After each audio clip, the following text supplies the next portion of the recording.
안녕하세요. 2028 대입 개편안의 이해와 대비 강의를 맡은 목동고등학교 교사 박성현이라고 합니다. 작년 말이었죠. 12월에 2028 대입제도 개편안이 발표가 됐습니다. 벌써 시간이 몇 달이 흘렀는데요. 그럼에도 불구하고 여전히 우리 학부모님들, 특히 중학교 3학년 학생과 학부모님들은 많은 불안감 또 걱정이 있을 것 같습니다. 오늘 제가 강의를 통해서 대입 개편안의 주요 내용을 소개해드리고 그리고 어떻게 이를 대비했으면 좋겠는지까지 말씀을 드려보도록 하겠습니다. 잘 들어주시면 그래도 좋은 정보가 되지 않을까라는 말씀 드려보면서 제 강의 시작해 보도록 하겠습니다. 2028 대입제도 개편안 본격적인 강의를 드려볼 텐데요. 현재 중3 학생들이 이제 고등학교에 입학하게 된다면 이 학생들은 새로운 학제, 새로운 교육과정, 새로운 대입 제도를 적용받게 됩니다. 먼저 언론에도 많이 이제 그 보도가 돼서 많은 분들이 알고 계시겠지만 고교학점제라는 제도가 전면 적용이 됩니다. 고교학점제라고 하는 것은 말 그대로 고등학생들이 고등학교에서 이수한 학점을 기준으로 졸업 여부를 판단하는 제도인데 이 부분이 내년부터 전면 시행되기 때문에 각 고등학교는 이제 새로운 어떤 학제를 운영하기 위한 다양한 준비를 하고 있고요. 2022 개정교육과정, 현재 고등학생들이 배우고 있는, 이수하고 있는 교육과정은 2015 개정교육과정입니다. 그에 반해서 이제 중학교 학생들이 입학하게 되는 내년에는 2022 개정교육과정이 적용이 됩니다. 교육과정에 변화가 있다라고 하는 건 과목에도 변화가 있을 테고 과목별 내용 요소에도 변화가 있을 수 있다는 얘기죠. 하여튼 이러한 변화가 새롭게 적용되는 첫 해가 우리 중3 학생이기 때문에 솔직히 이 새로움에 대한 어떤 그 두려움, 변화에 대한 어떤 걱정 이런 것이 있는 게 사실이겠죠. 고등학교 들어오게 된다면 중학교 때와 어떤 점이 달라질까요? 다들 예상하시겠지만 중학교에 비해서 고등학교는 수시라는 것, 정시라고 하는 것, 합해서 대입이라고 하는 것, 그 대입에 대한 부담감이 좀 많이 커지는 그러한 시기입니다. 일단 공부해야 될 양도 많이 늘어나게 될 것 같고요. 또 난도, 중학교 때에 비해서 수학이나 국어나 배워야 될 또 난도도 되게 높아지는 거고, 그리고 이 친구들이 학생부 위주 전형으로 수시에 대학을 많이 진학을 하게 되는데, 그러기 위해서는 학생부에 대한 어떤 그 대비도 필요한 것이죠. 그에 뿐만 아니라 이제 정시를 염두에 두고 대학에 가는 친구들은 수능이라는 것도 피할 수 없는 것이죠.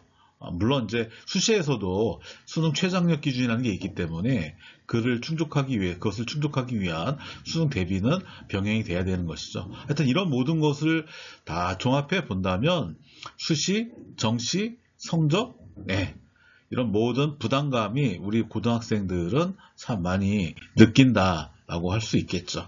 자, 이런 상황에서 오늘 제 강의는 요 세 가지 순서대로 한번 말씀을 드려보도록 하겠습니다. 첫 번째, 이제 고교학점제가 뭐냐, 그리고 그 제도를 통해서 이수하게 될 2022 개정교육과정이 뭐냐, 이 말씀을 드려볼 거고요. 이어서 2028 대입제도 개편안의 주요 내용을 좀 풀어드리겠습니다. 마지막으로 2028 대입 어떻게 대비해야 될 것인가, 자, 이 순서대로 말씀을 드려보도록 하겠습니다. 자, 첫 번째, 고교학점제 및 2022 개정교육과정의 이해에 대해서 말씀을 드려보도록 하겠습니다. 고교학점제라고 하는 것은 말 그대로 학점제입니다. 그래서 학생들이 자기 어떤 진로, 적성에 따라서 과목을 선택하게 되고, 그리고 일정 수준의 이수 기준에 도달한다면 학점을 부여하고, 그래서 그 학점이 누적이 돼서 졸업 학점에 충족이 된다면 학생들을 졸업시키는 그런 제도이죠. 그러면 이제 그런 생각을 해볼 수 있겠죠. 이게 대학 때를 한번 생각해 보시죠. 어머님들, 아버님들 대학 다니던 시절 잠깐 생각해 본다면 우리가 학교에서 배우게 되는 다양한 과목들을 이수하게 되면 이수와 동시에 학점을 취득하게 되고, 그 학점을 취득하게 되면 당연히 졸업도 할 수 있었는데, 반면에 그렇지 못한 경우에 F학점을 받아본 적도 있죠. 없다고요? 네. 네, 어쨌든 미수학점, 그러니까 고등학교에서의 어떤 학업의 일정 수준에 도달하지 못한 경우에는 미수가 될 수도 있기 때문에 미수된 학생들을 최대한으로 없애보는 것, 방지하는 것, 예방하는 것이 또 하나의 제도적인 특징이라고 볼 수 있겠습니다. 3개년 동안 총 192학점 이상을 취득하게 되면 고등학교를 졸업할 수 있게 되는데요. 뭐 학생들이 또 궁금해할 수 있는 게 그러면 공동교육과정이나 이런 또 다른 형태의 이수를 통해서 192학점을 먼저 이수하면 먼저 졸업할 수 있는 거 아니냐? 네, 이런 어떤 상상도 질문도 할 수 있을 텐데 그런 건 아닙니다. 6개 학기를 모두 이수해야 된다라는 거 말씀드려 보고요. 2022 개정교육과정의 주요 내용을 좀 말씀드려 볼게요. 일단 기본적으로 2022 개정교육과정은 선택 중심 교육과정입니다. 학교에서 학생들이 어떤 의견을 좀 반영해서 다양한 과목들을 이렇게 편성하고 그 과목 중에서 우리 학생들이 필요한 과목들을 골라서 이렇게 수업을 듣는 그 형태로 가는 거죠. 그리고 아까도 말씀드렸듯이 현재보다는 총 이수학점이 한 12학점 정도가 좀 줄어든 형태, 192학점 정도 수준에서 학생들이 이수하게 된다. 그리고 지금은 이제 고등학교에 따라서 물론 대구 지역은 학기제로 운영되는 그런 학교가 많은데 아직까지 일부 지역에서는 학년제로 운영된 학교들도 있거든요. 그래서 이제 2022 개정교육과정이 적용이 된다면 이제 대부분의 학교가 다 대부분이 아니죠. 모든 학교가 학기제로 운영이 돼야 됩니다. 그러니까 한 과목은 한 학기에 개설을 해서 이수하게끔 그렇게 만들어진다는 얘기고, 그리고 학기별로 적정 이수 조항을 신설했습니다. 대체로 이제 한 28학점 이상 정도를 이렇게 최소 학점으로 편성하는 거죠. 이를테면 이렇게 되지 않으면 1학년, 2학년의 학점을 막 몰아놓고 3학년의 학점을 줄여서 3학년이 좀 이렇게 파행적으로 이렇게 운영될 수도 있잖아요. 여러 가지 어떤 가능성 때문에 학기당 적정 이수를 하도록 이렇게 제안을 하고 있다. 이렇게 보시면 될 것 같습니다. 자, 이런 상황에서 이제 우리 학생들이 2022 개정 교육과정을 이수하게 됩니다. 2022 개정 교육과정의 어떤 편제를 좀 볼까요? 네, 일단 전체적으로 본다면 이 교육과정은 교과군과 창의적 체험활동, 우리가 보통 창체라고 줄여서 말을 많이 하는데 교과군과 창체로 이루어져 있습니다. 그리고 교과군은 보통교과와 전문교과. 이 보통교과는 학교 유형에 무관하게 모든 학생들이 이수해야 되는 공통과목이라는 게 있습니다. 이 공통과목은 고등학교 1학년 과정에서 대부분 이수하게 되고요. 보통 교과의 선택 과목, 일반 선택, 진로 선택, 융합 선택, 3개 형태의 선택 과목이 있는데 이런 과목들은 2학년, 3학년 과정에서 학생들이 선택해서 주로 배우게 됩니다. 전문교과는 학교 유형에 따라서 조금 다르게 적용될 수 있는 부분이 있는데요. 일반고에서도 일부 전문교과를 이렇게 가져다가 교육과정으로 이렇게 설치할 수도 있습니다.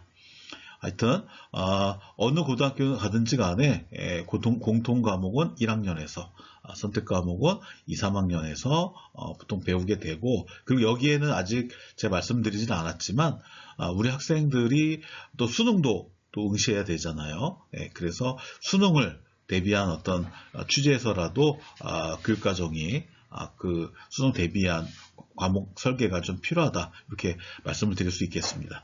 그럼 창체는 뭐냐? 창체, 우리가 줄여서 창체라고 그랬는데 그동안은 아마 중학교 여기 강의를 듣고 계신 분들은 자동봉진이란 말을 많이 들어봤을 거예요. 자율활동, 동아리활동, 봉사활동, 진로활동 이런 거, 그런 것과 같은 개념이고요. 전체적으로 이렇게 자율자치활동, 동아리활동, 진로활동 구성되어 있다, 이렇게 말씀을 드립니다. 자, 이렇게 우리 학생들이 이제 고등학교에 들어와서 과목을 이수하게 되는데, 자, 왼쪽에 보시면 공통과목 보이시죠? 공통과목. 네, 공통과목은 1학년 과정에서 이수하면 된다. 대부분, 물론 학교의 상황에 따라서 조금 이렇게 유동성이 있을 수는 있겠으나 대부분 다 그럴 겁니다. 그리고 이제 선택 과목에 있는 일반 선택, 진로 선택, 융합 선택은 2학년, 3학년 과정에서 학생의 상황에 따라서 뭐 적성이나 진로나 이런 걸 고려해서 학생들이 수학이 되고요. 지금 제가 보여드린 이 슬라이드에서 굵은 글씨, 볼드 처리한 과목명이 보이시나요? 예를 들어 뭐 화법과 언어, 독서와 작문, 문학, 대수, 미적분 1, 뭐 확률과 통계, 굵은 글씨 보이시죠? 네, 아마 눈치가 빠르신 분들은 아실 것 같은데 이 굵은 글씨는 수능 과목입니다. 수능 과목. 그래서 1학년 때 배우게 되는 국어, 수학, 영어의 과목은 수능 과목은 아니고요. 1학년 때 배우는 과목 중에서는 한국사 1, 2, 통합사회 1, 2, 통합과학 1, 2 이런 과목들이 수능 과목으로 이제 편성이 된다. 이렇게 이해하시면 될 것 같습니다.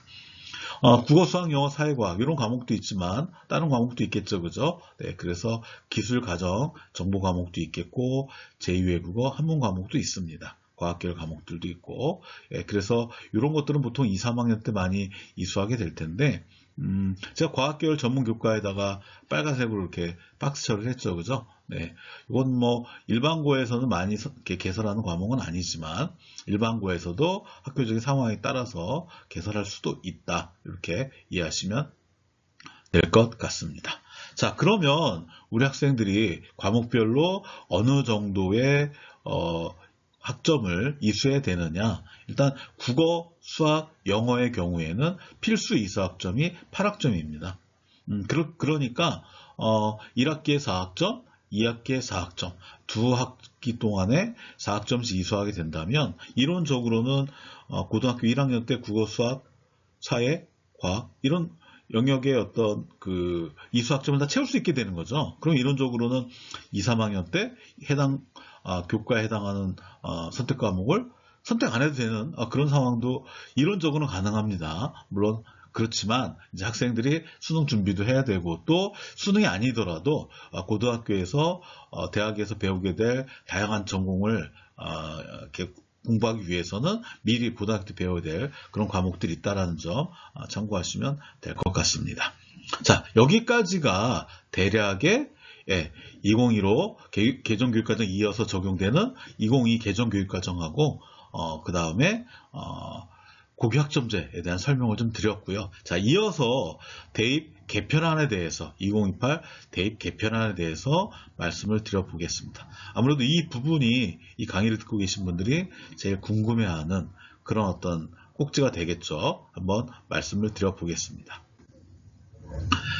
자, 이것은 이제 작년 12월 말 교육부가 발표한 내용을 제가 따로 정리한 건데요. 자, 한번 보세요. 2028 대입은 2025년, 그러니까 25년, 내년이죠. 내년에 입학하게 되는 고등학교 1학년에게 적용되는 것이고, 그러니까 현재 중학교 3학년부터 적용이 된다. 그리고 그때 고교학점제도 전면적으로 시행된다. 이렇게 이해하시면 될 것 같습니다. 그러면 대입제도 개편의 핵심 내용은 무엇이냐? 먼저 큰 틀 먼저 말씀을 드려본다면, 일단 수능시험. 아주 민감한 시험이고 중요한 시험이죠. 수능시험 그리고 고등학교의 내신의 어떤 공정성을 강화하는 방향의 개편이다. 그리고 수시와 정시의 비율은 물론 이거 대학마다 조금 비율의 차이는 있지만 서울에 있는 16개 대학을 중심으로 40% 비율은 유지가 된다. 대구 지역에도 많은 대학들이 있잖아요. 그래서 대구 지역은 16개 대학과 다르게 정시 40%를 유지하지 않는 뭐 그런 대학들도 있습니다. 자, 그럼 수능과 내신을 나눠본다면 그러면 내신의 특징은 뭐냐? 공정성 확보 아까 위에서 말씀드렸고 평가 방식의 혁신이다. 가장 대표적인 게 5등급제거든요. 제가 좀 이따가 말씀을 드릴 거고요.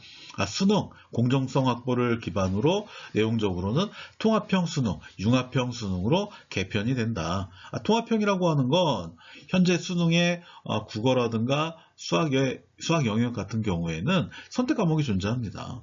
예를 들어 국어의 경우에는 문학과 독서를 전 학생들이 공통으로 응시하게 되고 언어와 매체 또는 화법과 작문 두 과목 중에서 한 과목을 선택해서 응시하게끔 그렇게 되어 있거든요. 그래서 현재는 통합형 아닌 선택형으로 돼 있다. 국어, 수학 영역이. 근데 이것이 통합형으로. 그러니까 국어 영역과 수학 영역을 응시하는 모든 친구들이 다 네, 동일한 어떤 형태의 문제를 풀게끔 그렇게 바뀌는 거고요. 그 다음 융합형.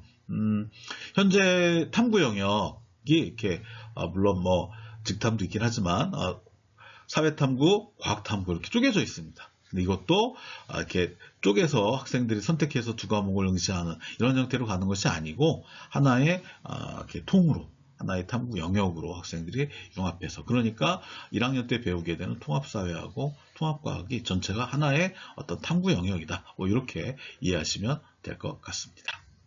자, 그럼 먼저 내신 평가에 대해서 말씀을 좀 드려보겠습니다. 내신이 어떻게 바뀌느냐? 자, 얘기를 들어볼까요? 자, 1학년, 2학년, 3학년의 평가 체제를 동일하게 가져간다. 네, 뭐 너무나도 뭐 이렇게 어떻게 보면 당연한 얘기 같죠, 그죠? 예.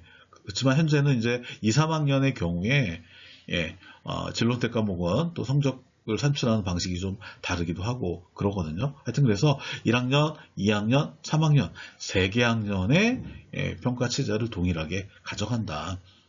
그 핵심은 바로 오른쪽 2번에 나와 있는 9등급제에서의 5등급제로의 변화이다. 현재는 9등급제입니다. 물론 뭐 진로선택 과목은 9등급제가 아니긴 하지만 대체로 많은 주요 과목들이 9등급제에 적용을 받고 있습니다. 하지만 이것이 5등급제로 바뀌는 겁니다. 국어과 뭐 수학과 뭐 영어과 모든 과목이 다 5등급제로 바뀌게 되는 거고요. 단지 이제 사회과와 과학과의 융합선택 과목 두 과에 9개 과목이 있거든요. 이 9개 과목만 이렇게 상대평가에서 제외한 이렇게 절대평가로 가고 나머지 과목들은 5등급제로 간다. 이것이 아마 가장 핵심적으로 우리 중학교 학생들, 학부모님들이 관심을 갖고 있는 대목이 아닌가라는 거고요. 그 다음에 또 평가의 어떤 변화죠. 사고력과 문제 해결력을 강조하는 평가로 간다. 그래서 단순하게 암기하고 외우는 뭐 이런 형태의 평가는 지양하게 되고 그리고 논서술형 평가도 좀 강화를 해서 좀 더 학생들의 사고력을 키워줄 수 있는 형태의 문항을 고도화해서 현장에 보급한다. 뭐 이것이 현재 이렇게 교육부가 가지고 있는 계획이다. 이렇게 이해하시면 될 것 같고요. 자, 그럼 이거를 조금 더 세부적으로 좀 들여다볼까요? 네. 아까 제가 그랬죠. 1학년 학생들이 이수하게 되는 거는 공통 과목이고 2, 3학년 때 학생들이 선택 과목을 배우게 되는데 그 선택 과목이 일반, 진로, 융합 세 가지의 과목들이 있다 그랬죠. 그래서 이런 과목들은 다 파란 글씨 보이시죠? 석차 등급 5등급을 기준으로 상대평가가 진행이 됩니다. 상대평가가 진행된다는 얘기는 등급별로 일정 비율이 정해져 있다는 거죠. 그 정해진 비율 안에 우리 학생들이 들어가야지만 해당 등급을 받게 된다. 뭐 이런 걸로 이해하시면 될 것 같고요. 네, 그리고 사회와 과학과에 융합선택 과목이 있다고 그랬죠. 9개 과목. 그 9개 과목은 상대평가의 대상이 아니고 절대평가 A, B, C 이렇게 성취도에 근거해서 이렇게 평가를 한다. 이렇게 이해하시면 될 것 같고 그 다음에 이제 조금 이게 그 현장에서도 좀 여러 가지 이렇게 견해가 있었던 대목인데요. 전문교과 대구 지역에서는 많은 학교에서 전문교과를 이제 운영하기도 하는데 현재는 이 전문교과에 해당하는 과목들이 절대평가였습니다. 성취도 평가. 그런데 이것이 앞으로는 상대평가 체제로 변화가 됩니다. 아무래도 이 대목이 수학과 과학과 쪽에서, 특히 과학과 쪽에서 어떤 본인의 어떤 학업 역량을 이렇게 키우려는 학생들 입장에서는 조금 걱정이 될 수도 있는 대목인데, 어쨌든 이렇게 전체 9등급제가 5등급제로 바뀌게 됩니다. 자, 그러면 이런 생각해 볼 수 있겠죠. 9등급제가 5등급제로 바뀌니까 뭐 이거 학생들의 어떤 수험 부담은 줄어든 거 아닌가? 이렇게 생각할 수도 있겠죠. 그죠? 그런데 뭐가 문제일까요? 네. 현재 교육과정 체제에서는, 일반 선택 과목, 공통 과목은 9등급제로 산출을 하나, 진로 선택 과목은 9등급제 산출하지 않거든요. 상대평가하지 않거든요. 근데 이것이 상대평가로 바뀐다는 거죠. 그래서 전체적으로 본다면 9등급제가 5등급제로 바뀌는 이 대목을 학생들의 수업 부담은 좀 더 이렇게 늘어나는 거 아니냐, 이렇게 해석하는 게 좀 더 일반적인 해석이라고 말씀드릴 수 있겠고요. 그리고 현재 표 오른쪽에 보시면 대학에 제공되는, 학생들에게 제공되는 통계 정보로 하는 것이 있는데, 현재는 과목별 표준 편차도 상대평가가 적용되는 과목에서 이렇게 제공이 되는데, 앞으로는 표준 편차는 제공되지 않는다.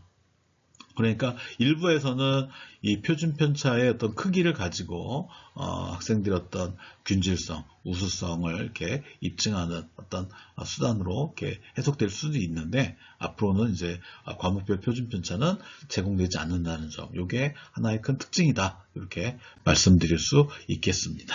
자, 그래서 이 내용을 다시 한번 이렇게 제가 정리해 본다면, 네, 우리 학생들 내신 평가가 9등급제에서 5등급제로 바뀌게 되고, 지금 빨간색으로 이렇게 테두리 친 그 부분에 해당하는 9개 과목, 사회과와 과학과의 융합선택 과목만 5등급제가 아닌, 상대평가가 아닌 절대평가제로 간다, 이렇게 이해하시면 되겠습니다.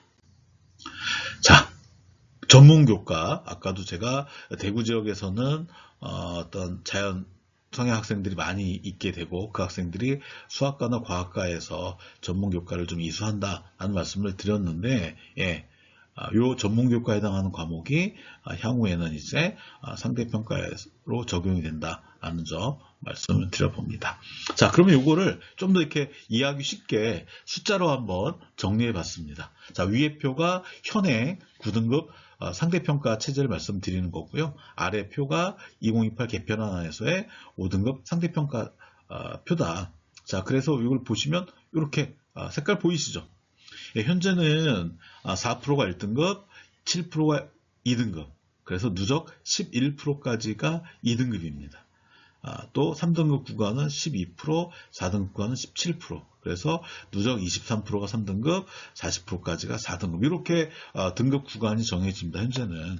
자, 그런데 앞으로는 이게 바뀐다. 1등급은 10%, 2등급은 24%, 그러니까 누적하면 34%까지가 2등급이 되는 거죠. 자, 그러면 이게 어떤 변화로 우린 받아들일 수 있을까요? 그러니까 이렇게 이해할 수가 있을 거예요. 단순하게 100명 기준으로 말씀을 드려본다면 100명에 4명이었던 1등급 인원이 100명에 10명으로 늘어난다. 한 2배 반 정도 늘어나는 거잖아요. 2등급이 11%까지였는데 이제 2등급이 34%까지, 거의 이제 3배가 되는 거잖아요. 그죠? 이런 식으로 구간별 누적 비율이 늘어난다는 것은 그만큼 학생부 교과 전형이나 학생부 종합 전형을 1등급, 2등급 학생들이 더 많이 쓸 수 있게 된다라고 이해하실 수 있겠고, 또 그 학생들이 어떻게 학교 생활을 했느냐, 또 학교가 어떻게 준비했느냐에 따라서 그 학생들의 어떤 성과도 달리 대학으로부터 평가받을 수도 있겠다라는 점 말씀드립니다. 자, 아까는 제가 비율을 말씀을 드린 거고, 이제 인원으로 한번 말씀을 드려볼게요. 이 인원을 200명 기준으로 한번 말씀을 드려보겠습니다. 200명. 그러면 1등급 안에 들어온 친구는, 자, 다시 화면이 좀 넘어갔네요. 자, 넘어가 볼까요? 다시. 그래서 요 200명 친구로 이렇게 바꿔 놓는다면, 1등급이 10%가니까 20명이 되는 거죠. 그리고 2등급은 48명이 되는 거고, 그래서 이거를 인원별로 쪼개서 한번 적용을 해보면 전체적으로 많은 학생들이 선택한 과목이 당연히 1등급이 많겠죠. 그죠? 그래서 학교에서는 과목을 얼마나 많이 개설할 것인가, 과목별로 어느 정도 숫자 학생들이 이수하게끔 할 것인가에 대해서 좀 많은 고민을 갖고 있다, 이렇게 보시면 될 것 같습니다. 자, 그러면 이렇게 내신 평가 방식이 바뀌었다라고 한다면 대학에서는, 또 학교에서는 어떤 생각이 가능할까요?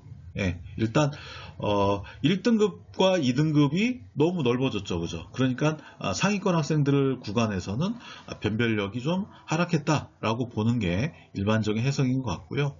그리고 소규모 학교의 재적 인원이 작다라든지 또 과목별로 선택 인원이 작다라고 했을 때는 조금 불리할 수 있는 부분이 있다. 그래서 학교에서는 어떤 규모의 과목을 개설해야 되는가에 대해서 고민을 갖고 다인수를 개설해야 되나 말아야 되나 이런 고민을 할 수밖에 없는 상황이다. 그럼 이 세계 현장의 상황을 고려한다면 대학에서는 대입 전형을 조금 더 고도화할 가능성이 있다.